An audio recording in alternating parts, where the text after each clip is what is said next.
नमस्कार दोस्तों, कैसे हैं आप लोग। नेशनल इनकम के बारे में बात कर रहे हैं। काफ़ी सारे बेसिक्स मैं आपको बता चुका हूँ।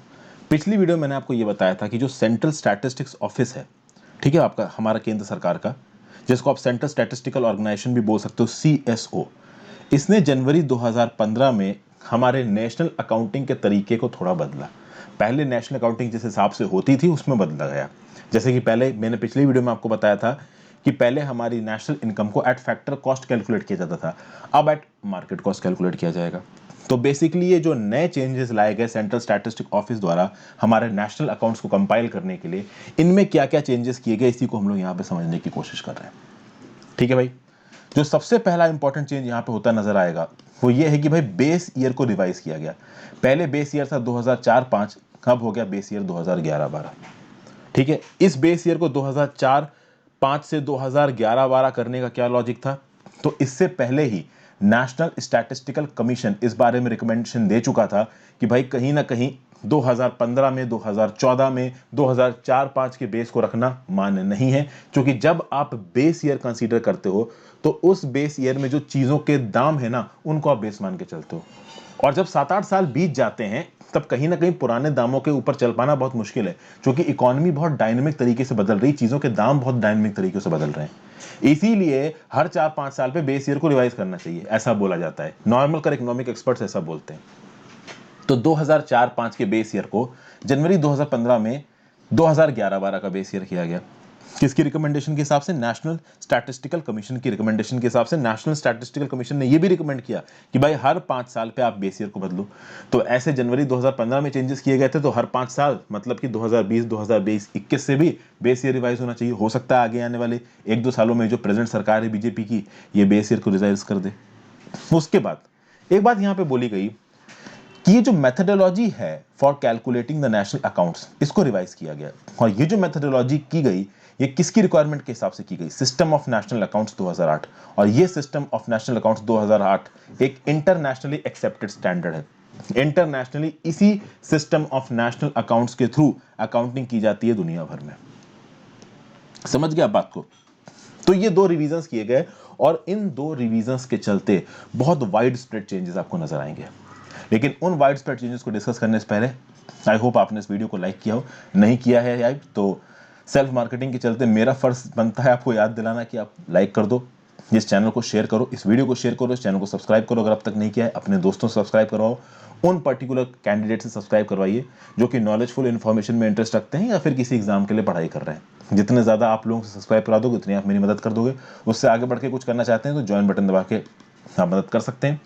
ओके, मेरे प्लेलिस्ट सेक्शन के, मेरे चैनल के प्लेलिस्ट सेक्शन में जाइए, वहाँ पे आपको लक्ष्मीकांत की पॉलिटी हो, स्पेक्ट्रम मॉडर्न हिस्ट्री का इंपॉर्टेंट पार्ट हो, ये दोनों कंप्लीट हो चुका है। उसके अलावा सतीश चंद्रा की मीडियल हिस्ट्री चल रही है, रमेश सिंह की इकोनॉमिक्स चल रही है, ये रमेश सिंह की इकोनॉमिक्स की वीडियो है, तो इनकी प्लेलिस्ट को भी आप रेफर कर सकते हो। एनवायरमेंट एंड इकोलॉजी पे भी मैंने प्लेलिस्ट बना रखी, साइंस एंड टेक पे बना रखी, इंटरनेशनल रिलेशंस पे बना रखी, इश्यूज इन न्यूज़ पे बना रखी है।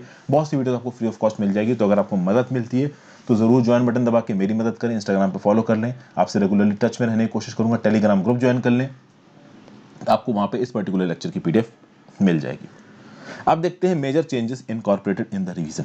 तो हमने तो ये बेसिकली 2 चेंजेस ब्रॉड लेवल पे देखे।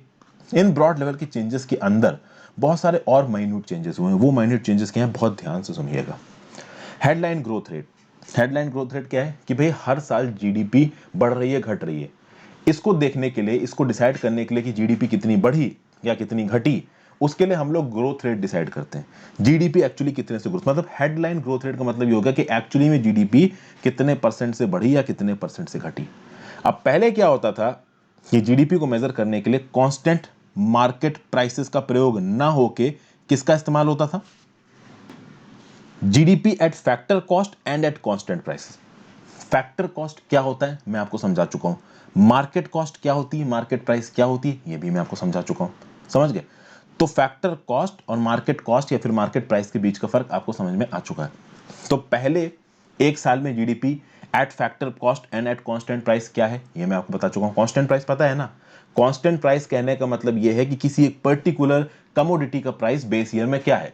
तो आगे आने वाले ईयर्स में भी जो भी जीडीपी होगी, अगर आप कांस्टेंट प्राइस पे उन जीडीपी को मेजर कर रहे हो तो आपको जो भी कमोडिटीज है उसकी कॉस्ट वही लेनी पड़ेगी जो बेस ईयर में कॉस्ट थी। ठीक है भाई? तो भाई जीडीपी को फैक्टर कॉस्ट और कांस्टेंट प्राइस के बेसिस पे पहले मेजर किया जाता था हर साल, और उसकी ग्रोथ रेट या फिर डिक्रीज रेट को एसेस किया जाता था। अब हेडलाइन ग्रोथ रेट किस हिसाब से मेजर की जाएगी? GDP at constant market price. यानी पहले at constant factor price GDP assess की जाती थी, अब जीडीपी एसेस की जाएगी एट कांस्टेंट मार्केट प्राइस।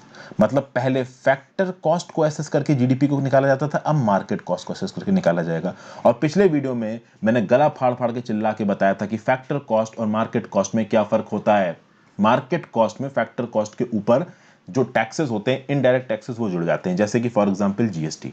और मैंने आपको यह भी बताया था कि जीएसटी के आने के बाद चीजें काफी आसान हो गई हैं, चीजें काफी स्ट्रीमलाइन हो गई हैं। नहीं याद है तो नहीं समझ पाए हैं तो पीछे की वीडियो देखिए जाके। तो हेडलाइन ग्रोथ रेट, तो पहले जीडीपी का growth rate at factor cost होता था एंड एट कांस्टेंट प्राइसेस होता था। अब जीडीपी का ग्रोथ रेट किस हिसाब से एसेस हो रहा है? Eight market price and at constant prices. ठीक है भाई, तो प्राइसेस तो कांस्टेंट ही है, मतलब कि बेस ईयर के ही कमोडिटी के दाम लोगे आप, लेकिन मार्केट प्राइस लोगे, मतलब जो इनडायरेक्ट टैक्सेस हैं उनको आप अपने टैक्स कैलकुलेशन में इंक्लूड करोगे। अब आप बोलोगे कि भाई इनडायरेक्ट टैक्सेस तो सरकार के पास गए, इनको इंक्लूड नहीं करना चाहिए, बट यहां पे इंक्लूड किया जा रहा है क्योंकि इंटरनेशनली एक्सेप्टेड प्रिंसिपल है ये। पहले इंडिया इंटरनेशनली एक्सेप्टेड प्रिंसिपल से डिबेट कर रहा था, अब वो इंटरनेशनली एक्सेप्टेड प्रिंसिपल से अलाइन में आ गया है। ठीक है भाई, फिर अच्छा मैं फिर से बता दे रहा हूं, ये वीडियो से पहले वाली वीडियोस आपने नहीं देखी है, ये वीडियो आपको समझ में नहीं आएगी, इसलिए पहले की वीडियोस को जरूर देखें। फिर बात करते हैं सेक्टर वाइज एस्टिमेट्स। ये मैंने पहला पॉइंट बता दिया, हेडलाइन ग्रोथ रेट। दूसरा पॉइंट हम देखेंगे GVA, gross value added, sector wise estimates of gross value added. सबसे पहले तो यहां पे समझना जरूरी है कि ग्रॉस वैल्यू एडेड का मतलब क्या है। आपको फैक्टर कॉस्ट में मैंने बताया कि जितनी भी फैक्टर्स लग रहे हैं किसी चीज की प्रोडक्शन में, जैसे लोन उठाया तो उस पर इंटरेस्ट लग रहा है, इंप्लॉयज को सैलरी देनी है, रॉ मटेरियल लग रहा है, लेबर, रेंट, कैपिटल, इन सब तरीके की चीजों को जोड़ दो तो क्या हो जाता था? Factor cost. जीवीए क्या है? जीवीए ये है कि भाई आपने किसी चीज को बनाने में इंग्रेडिएंट्स लगाए, उन इंग्रेडिएंट्स की जितनी भी कॉस्ट है, और फाइनली जो चीज बनी उसको आपने मार्केट प्राइस देखी, ये जितनी भी कॉस्ट है, तो इस इंग्रेडिएंट्स की टोटल कॉस्ट और फाइनल आउटपुट की कॉस्ट के बीच का जो डिफरेंस है ना, जिसको आप बोलते हो GVA, gross value added. GVA आप कह सकते हो कि एक इंप्रूवमेंट है। पहले जो फैक्टर कॉस्ट वाला मैकेनिज्म था उसके ऊपर एक इंप्रूवमेंट बताया गया है जीबीए को। जीबीए फैक्टर कॉस्ट में जितनी इकोनॉमिक एक्टिविटी देखी जाती थी उससे ज्यादा इकोनॉमिक एक्टिविटी यहां पे कंसीडर करता है। नहीं समझ में आया? आप देखते जाओ, ये वीडियो देखते जाओ, उसके बाद की वीडियो देखते जाओ, उसके बाद की वीडियो देखते जाओ, मेरी कही हुई बात समझ में आ गई, आपको सारी चीजें समझ में आ जाएंगी। क्योंकि इकोनॉमिक कॉम्प्लेक्स है तो कहीं ना कहीं आपको अपनी बुद्धि भी उछेड़नी पड़ेगी। अब मैं भुट्टी की तरह आपको पिला नहीं पाऊंगा, मेरे बताने के बाद उन चीजों को बैठ के सोचना पड़ेगा, नहीं तो आप नहीं समझ पाओगे। तो अब बात की जाए GVA, sector wise estimates of GVA will now be given at basic prices instead of factor price. भाई जितना भी ग्रॉस वैल्यू एडेड हुआ है इकोनॉमी में, उस ग्रॉस वैल्यू एडेड को सेक्टर वाइज दिया जाएगा। तो एग्रीकल्चर में अलग है, ठीक है, सेकेंडरी सेक्टर मैन्युफैक्चरिंग इंडस्ट्रीज में अलग है, सर्विस में अलग है, एग्रीकल्चर सेक्टर में भी बहुत सारे सेग्रीगेशंस किए गए और वहां पे जीवीए को कैलकुलेट किया गया। ये सेग्रीगेशंस इंटरनेशनली एक्सेप्टेड प्रिंसिपल के हिसाब से किए गए, इंटरनेशनली एक्सेप्टेड इकोनॉमिक प्रिंसिपल्स के हिसाब से किए गए, टू बी प्रिसाइज।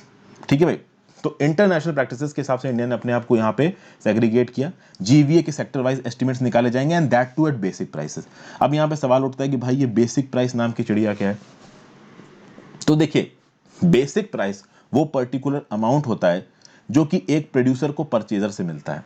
लेकिन अब समझिए यहां पे बात को, किसी एक पर्टिकुलर पर्सन ने किसी चीज को प्रोड्यूस किया, प्रोड्यूस करके बेचा तो उसको कुछ पैसा मिला, समझ गया बात को। लेकिन परचेजर की जेब से जो पैसा मिला वो पूरा का पूरा प्रोड्यूसर के पास पहुंचे, ये जरूरी नहीं है। आपने साइकिल बनाई, बेची, सामने वाले ने साइकिल खरीदी, तो जितना सामने वाले ने पैसा दिया पूरा आपको नहीं मिला, थोड़ा बहुत जीएसटी होगा ना, तो सरकार के पास जाएगा। तो टैक्सेस तो आपके पास आ नहीं रहे, टैक्सेस सरकार के पास जा रहे हैं। तो परचेजर की जेब से जितना पैसा निकल रहा है जरूरी ये नहीं कि वो आपकी जेब में है, आपकी जेब में अलग पैसा जा सकता है। तो बेसिक प्राइस क्या होता है? बेसिक प्राइस वो प्राइस होता है जो कि एक प्रोड्यूसर को अपनी बनाई हुई चीजों के ऊपर मिलता है। उसमें टैक्स हटा के जो प्रोड्यूसर ने पैसा दिया वो आ गया, उसके अलावा एक पर्टिकुलर प्रोड्यूसर को जो सरकार से सब्सिडी मिली उसको भी बेसिक प्राइस में जोड़ा जाता है। किसी टैक्स पेएबल को बेसिक प्राइस में नहीं जोड़ा जाता। जैसा कि मैंने बताया, परचेजर ने सामान खरीदा, जीएसटी भरी, तो जीएसटी सरकार के पास गई, तो जीएसटी बेसिक प्राइस में नहीं आती है। उसी प्रकार से वैट या कोई भी और प्रकार का टैक्स बेसिक प्राइस में नहीं आता है। तो भाई एक प्रोड्यूसर ने कोई चीज बनाई और उस चीज को बेच के प्रोड्यूसर को जो पैसा मिला वो हो गई उसकी बेसिक प्राइस, और इस पैसे में जो परचेजर की तरफ से आया वो भी इन्वॉल्व है, और सरकार ने अगर कोई सब्सिडी दी है तो वो भी इन्वॉल्व है। तो फार्मर्स एमएसपी के अंदर जब अपने क्रॉप्स बेचते हैं तो मार्केट रेट पे बेचेंगे तो कुछ भी ना मिलेगा उनको, तो सरकार की तरफ से जो सब्सिडी आती है ना वो पैसा भी बेसिक प्राइस में इंक्लूड हो जाएगा फार्मर्स की, क्योंकि फार्मर की बनाई हुई चीज के लिए ऊपर उसको जो पैसा मिल रहा है उसमें सरकार की सब्सिडी को भी इंक्लूड किया जाता है बेसिक प्राइस को काउंट करने के लिए। ठीक है भाई, समझ गया बात को? हाँ, कोई ट्रांसपोर्ट चार्जेस हैं, कोई लॉजिस्टिक चार्जेस हैं जिसकी अलग से इनवॉइस बनी है। अगर आपने अपनी इनवॉइस में ट्रांसपोर्ट चार्जेस जोड़ दिए, समझ गए बात को, मतलब कि आपने गुड्स प्रोड्यूस किए, परचेजर ने आपसे कहा कि तुम गुड लेके आके इस वेयर हाउस में डाल दो, अभी उस वेयर हाउस तक आपको अपने गुड्स पहुंचाने में 2000 रुपए खत्म हो गया, तो आपने अपनी इनिशियल इनवॉइस में 2000 रुपए जोड़ दिया, तो वो तो आपके बेसिक प्राइस में आ गया। लेकिन अगर लॉजिस्टिक और ट्रांसपोर्ट की इनवॉइस अलग बनी है तब वो बेसिक प्राइस में नहीं आएगा। अकाउंटिंग मेथोडोलॉजी थोड़ी सी ट्रिकी होती है। अब यहां पे तीन चीजें निकल के आती हैं, एक तो है gross value added at factor cost, दूसरा है gross value added at basic prices, तीसरा है जीडीपी एट मार्केट प्राइसेस। ठीक है, देखिए अब थोड़ा यहां पे आपको रटना भी पड़ेगा, ठीक है, क्योंकि ये है ट्रिकी इकोनॉमिक कॉन्सेप्ट्स। अगर नहीं भी रटना है तो मत रटो, इतना डिटेल में आपको यूपीएससी प्रीलिम्स वगैरह में काम नहीं आएगा। ये लोग जो ग्रेजुएशन कर रहे हैं इकोनॉमिक्स से या पोस्ट ग्रेजुएशन कर रहे हैं इकोनॉमिक्स से, उनको ये फॉर्मूलेज याद रखने जरूरी होने चाहिए। तो जैसे कि अगर आपको कैलकुलेट करना है जीवीए एट बेसिक प्राइसेस, मेरी राइटिंग गंदी है, आप रमेश सिंह किताब खोल के बैठे होंगे तो सब कुछ दिख रहा होगा। अभी जीवीए इन बेसिक प्राइसेस में सबसे पहले आपने जोड़ा सीई। सीई क्या है? कंपनसेशन ऑफ एम्प्लॉयज, मतलब कि एक पर्टिकुलर इंग्रेडिएंट्स जितने भी हैं, ठीक है, जितना भी इनपुट आया उस इनपुट को आपने आउटपुट में बदला, इस प्रोसेस में बहुत सारे लोगों को हायर किया होगा, उन लोगों ने अपना लेबर दिया होगा, उनको तनख्वाह मिली होगी, तो कंपनसेशन ऑफ एम्प्लॉयज को जोड़ दिया। उसके बाद जोड़ा आपने अपना ऑपरेटिंग सरप्लस। ऑपरेटिंग सरप्लस क्या होता है भाई? किसी एक कंपनी के पास अपने बिजनेसेस के थ्रू कुछ पैसा आ रहा है रेवेन्यू, और उस कंपनी का कुछ पैसा खर्च भी हो रहा है, तो जितना उसके पास रेवेन्यू आ रहा है और जितना उस कंपनी का खर्चा हो रहा है अपनी इकोनॉमिक एक्टिविटी में, इसके बीच का जो फर्क होता है इसको ऑपरेटिंग सरप्लस बोला जाता है। ये सरप्लस कब होता है? जब जब कंपनी अपना इकोनॉमिक एक्टिविटी कर रही है, उसके पास पैसा ज्यादा आ रहा है, रेवेन्यू ज्यादा आ रहा है, और उसका जो खर्चा हो रहा है वो कम हो रहा है। तो ऐसे केसेस में उसकी रेवेन्यू ज्यादा है, खर्चा कम है, तो रेवेन्यू माइनस एक्सपेंडिचर यहां पे हो जाएगा ऑपरेटिंग सरप्लस। तो किसी भी इकोनॉमिक एंटिटी की आप यहां पे बात कर लीजिए, चाहे पूरे देश की बात कर लीजिए, एक पर्टिकुलर कंपनी की बात कर लीजिए, एक पर्टिकुलर हाउस होल्ड की बात कर लीजिए, उनका जो रेवेन्यू है और उनका जो एक्सपेंडिचर है, रेवेन्यू जितना एक्सपेंडिचर से ज्यादा है वो होता है आपका ऑपरेटिंग सरप्लस। तो यहां पे जीवीए एट बेसिक प्राइसेस में आपने इंप्लॉय का कंपनसेशन प्लस ऑपरेटिंग सरप्लस को जोड़ दिया, प्लस इसमें आपने क्या जोड़ा? सीएफसी। अब आप बोलोगे सीएफसी क्या है? Consumption of fixed capital. देखिए उस पर्टिकुलर कंपनी ने, मैं कंपनी के रिस्पेक्ट में बता रहा हूं क्योंकि यहां पे समझाना थोड़ा सा आसान हो रहा है। उस पर्टिकुलर कंपनी ने कुछ मशीनें खरीदी होंगी अपना काम करने के लिए, वो मशीनें साल दर साल डेप्रिशिएट होती होंगी, उनमें वियर एंड टीयर आता होगा, उन वियर और टीयर को सुधारने के लिए कंपनी को थोड़ा पैसा इन्वेस्ट करना पड़ता होगा, ये है सीएफसी। क्योंकि जो भी कंपनी आपने हायर की है, मतलब जो भी कंपनी है वो किसी ना किसी मशीन पे डिपेंडेंट होगी ना, किसी एसेट पे डिपेंडेंट होगी, और वो एसेट डेप्रिशिएट हो रहा है, उस एसेट के डेप्रिसिएशन को काउंटर करने के लिए जो खर्चा हो गया वो हो गया CFC, consumption of fixed capital इसको बोला जाता है। और फिर इसमें आप प्रोडक्शन टैक्सेस को जोड़ दो, तो यहां पे प्रोडक्शन टैक्सेस जुड़ गए, और यहां पे आपके जो प्रोडक्शन सब्सिडीज हैं वो माइनस हो गई। समझ गए?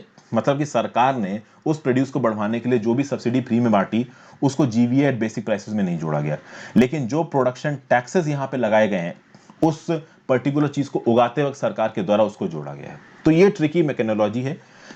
क्रॉस वैल्यू एडेड आप बेसिक प्राइसेस को जोड़ना चाहते हो तो इन सारे फैक्टर्स को इस तरह से जोड़ दो। अब आप बोलोगे इसका लॉजिक क्या है? लॉजिक भाई यही है कि इंटरनेशनली एक्सेप्टेड प्रिंसिपल है ये आपके लिए। कंजम्पशन, सॉरी, ये जो compensation of employees, operating surplus, ये सब चीजें जानना यहां पे आपके लिए जरूरी है। ठीक है, उसके अगर आप आगे बात करो तो है GVA eight factor cost. GVA eight basic price ये हो गई। अच्छा, ये चीजें जुड़ क्यों नहीं है, ये चीजें घट क्यों नहीं है, प्रोडक्शन टैक्सेस जुड़ क्यों रहे हैं, यहाँ पे प्रोडक्शन टैक्सेस माइनस क्यों हो रहा है, ये सब चीजें आपको क्लियर होंगी। क्योंकि जैसे ही इस जीवीए एट बेसिक प्राइसेस के बाद आप जीवीए एट फैक्टर कॉस्ट देखोगे ना, तो बेसिक प्राइसेस और फैक्टर कॉस्ट में फर्क क्या है? जीवीए एट फैक्टर कॉस्ट हो जाएगा जीवीए एट बेसिक प्राइस। इसमें आप क्या करोगे? इसमें आप प्रोडक्शन टैक्सेस को कर दोगे माइनस और प्रोडक्शन सब्सिडी को जोड़ दोगे। तो जो प्रोडक्शन टैक्सेस को बेसिक प्राइसेस में जोड़ दिया गया था वो यहां पे फैक्टर कॉस्ट में हटा दिया गया। ठीक है भाई, क्योंकि ऑब्वियस सी बात है, हमने फैक्टर कॉस्ट में क्या देखा था, हमने फैक्टर कॉस्ट में ये देखा था कि भाई इनपुट का कॉस्ट जोड़ रहे हैं, टैक्सेस नहीं जोड़ रहे हैं, जबकि बेसिक प्राइसेस में कहीं ना कहीं टैक्सेस को भी कंसीडर किया जाता है। तो फैक्टर कॉस्ट में याद रखिएगा टैक्सेस कंसीडर नहीं होते हैं, बेसिक प्राइसेस में टैक्सर कंसीडर्ड होते हैं। इसीलिए जीवीए जब फैक्टर कॉस्ट आप निकाल रहे हो, आप प्रोडक्शन टैक्सेस को माइनस कर दे रहे हो, लेकिन प्रोडक्शन सब्सिडी जोड़ दे रहे हो। क्यों? क्योंकि मैंने अभी जब बेसिक इनकम आपको समझाया था तो मैंने आपको बताया था बेसिक प्राइसेस क्या होते हैं। बेसिक प्राइसेस बेसिकली वो कमाई होती है एक प्रोड्यूसर की, उसने कोई सामान बनाया, उस सामान को उसका पैसा मिला, वो पैसा चाहे परचेजर से मिला हो चाहे सरकार की तरफ से सब्सिडी से मिला हो, वो उसकी बेसिक प्राइस में इंक्लूड होगा। इसीलिए जब बेसिक प्राइस कैलकुलेट की तो उसमें सब्सिडी पहले ही जुड़ी हुई होंगी, इसलिए जब जीवी एट बेसिक प्राइस आप कैलकुलेट करते हो तो प्रोडक्शन सब्सिडी माइनस कर देते हो, क्योंकि वो पहले ही जुड़ी हुई है। बेसिक प्राइस का कंसेप्ट ही ये है कि उसमें सब्सिडी को जोड़ लेते हैं वो। और जब फैक्टर कॉस्ट की बात कर देते हो तो फैक्टर कॉस्ट में फिर ये जो जीवी एट बेसिक प्राइस में आपने प्रोडक्शन सब्सिडी हटा दी थी, इसको यहां पे आपको जोड़ना पड़ जाएगा और टैक्स को माइनस करना पड़ जाएगा, क्योंकि फैक्टर कॉस्ट में टैक्स को कंसीडर नहीं किया जाता है। पता है, थोड़ा ट्रिकी कॉन्सेप्ट है, जो मैंने यहां पे बताया है, बार बार देखोगे तो चीजें आपको समझ में आ जाएंगी। और फाइनली बात की जाए कि देश की जीडीपी क्या होती है, तो देश की जीडीपी को आपको कैलकुलेट करना है तो आप क्या लिखो, जीवीए एट बेसिक प्राइसेस लिखो। इस जीवीए एट बेसिक प्राइसेस में प्रोडक्ट टैक्सेस को जोड़ दो और प्रोडक्ट सब्सिडीज को माइनस कर दो। तो जीडीपी में आपने प्रोडक्ट सब्सिडी हटा दी और टैक्सेस जोड़ दिए। तो जीवीए एट बेसिक प्राइसेस में आपने क्या किया, प्रोडक्ट टैक्सेस को जोड़ा और सब्सिडीज हटा दी। अब टैक्सेस को क्यों जोड़ा, क्योंकि अब जीडीपी की जो हेडलाइन ग्रोथ है उसको मेजर करने के लिए फैक्टर कॉस्ट कांस्टेंट प्राइसेस नहीं, मार्केट प्राइस कांस्टेंट प्राइसेस को देखा जाता है। यही तो चेंज किया गया इस पर्टिकुलर जनवरी 2015 में, जो national income standing accounting standards को फॉलो किया गया। समझ गए? तो यहां पे दो चीजें समझ में आई आपको, एक तो प्रोडक्शन सब्सिडीज और एक है प्रोडक्शन टैक्सेस। प्रोडक्शन टैक्सेस की कुछ एग्जांपल्स देखे जाए तो भाई land revenue, stamp duty, registration taxes, tax on profession, ये सब प्रोडक्शन टैक्सेस होते हैं। ठीक है ना भाई?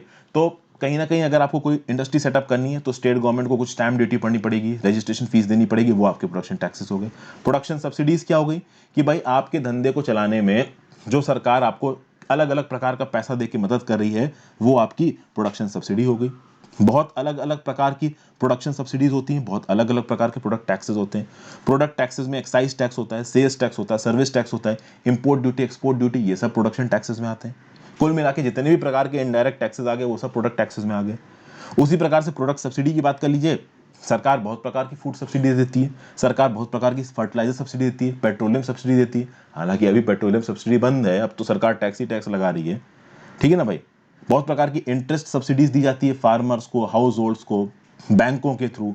तो ये सब चीजें भी यहाँ पे काउंट की जाती हैं। तो प्रोडक्शन सब्सिडीज क्या है और प्रोडक्शन टैक्सेस क्या है, ये तो आपको तभी पता होगा अगर आप मेरे हिंदू एडिटोरियल और करंट अफेयर्स को देखते हो, क्योंकि वहां पे अक्सर कर सब्सिडीज और टैक्सेस इन सब चीजों की बात होती रहती है। टैक्स मतलब वो पैसा जो सरकार ने तुमसे ले लिया, और सब्सिडी वो पैसा जो सरकार ने तुमको फ्री में दे दिया। As simple as that. और यहाँ पे इनडायरेक्ट टैक्सेस की बात हो रही है, डायरेक्ट टैक्स, इनकम टैक्स की यहाँ पे बात नहीं हो रही, क्योंकि यहाँ पे चीजों की बेचना और खरीदना चल रहा है। तो चीजों के बेचने खरीदने में इनकम टैक्स वाला या फिर डायरेक्ट टैक्स वाली चीज नहीं आती, इनडायरेक्ट टैक्स वाली चीज आती है। फिर भाई एक और चीज की गई, अब यहां पे सब चीजें समझने के बाद एक और चीज की गई है कि मिनिस्ट्री ऑफ कॉर्पोरेट अफेयर्स ने जो भी कॉर्पोरेट सेक्टर में काम करने वाले, जो कि हमारा जो मैन्युफैक्चरिंग सेक्टर है, सर्विस सेक्टर है, जहां पे बड़ी बड़ी कंपनियां, बड़ी कंपनी हो चाहे छोटी कंपनी हो, अभी इन कंपनीज की, इन कॉर्पोरेट सेक्टर्स के जो अकाउंट होते हैं, एनुअल अकाउंट्स होते हैं, इन एनुअल अकाउंट्स को एक नए प्रकार के इनिशिएटिव के अंदर फाइल किया जाएगा। मिनिस्ट्री ऑफ कॉर्पोरेट अफेयर्स ने एक नया ई गवर्नेंस इनिशिएटिव निकाला, MCA 21 डाटाबेस। और इस MCA 21 डाटाबेस में एक नए प्रकार का फॉर्मेट बनाया गया, जिस प्रकार के फॉर्मेट में ये अकाउंट, ये मैन्युफैक्चरिंग कंपनीज अपने अकाउंट्स को डिसाइड करेंगी। समझ गए? तो MCA 21 नाम का ये जो नया अकाउंटिंग मेथोडोलॉजी आई, इसने कहीं ना कहीं मैन्युफैक्चरिंग और सर्विसेज सेक्टर की कंपनीज की जो अकाउंटिंग प्रोसीजर था उसको भी इंटरनेशनल स्टैंडर्ड्स के हिसाब से कर दिया। फिर सरकार ने फाइनेंशियल सेक्टर को भी इंक्लूड किया। तो भाई stock brokers, stock exchanges, asset management companies, mutual fund, pension funds, इन सब के अकाउंट्स, बैलेंस शीट्स को भी एनालाइज किया गया। Security and exchange board of India की balance sheets, PFRDA, pension fund regulatory and development authority की balance sheets, insurance regulatory and development authority की बैलेंस शीट्स, इन सब के बैलेंस शीट्स को, इन सब के नेशनल अकाउंट्स को इंटरनेशनल अकाउंटिंग स्टैंडर्ड्स के हिसाब से लाया गया और इंप्लीमेंट किया गया। तो आप कह सकते हो जनवरी 2015 की जो नॉर्म्स हैं, ये इंटरनेशनल अकाउंटिंग स्टैंडर्ड्स के पास जा रहे हैं। लोकल बॉडीज और ऑटोनॉमस इंस्टीट्यूशंस, ठीक है ना, इनकी ऑडिटिंग और इनकी अकाउंटिंग आप कह सकते हो जो भी स्टैंडर्ड प्रैक्टिसेस थी उनके ऊपर भी रेगुलेशन लाया गया। वो खासकर वो ऑटोनोमस इंस्टीट्यूशंस, वो लोकल बॉडीज जिनका मैक्सिमम कर पैसा लगभग 60% जिनका ग्रांट्स और ट्रांसफर्स सरकारी मेथोडोलॉजी के थ्रू होता है, सरकारी वे से होता है, ज़्यादातर इनके पास सरकार का पैसा आता है, उनकी भी इनकम स्टैंडर्ड्स को, उनके भी नेशनल अकाउंटिंग प्रोसीजर्स को यहाँ पे रेगुलेट किया गया। अगली वीडियो में आपको ग्रॉस वैल्यू एडेड और जीडीपी के बीच का फर्क बताऊंगा। Thank you for watching, have a great day.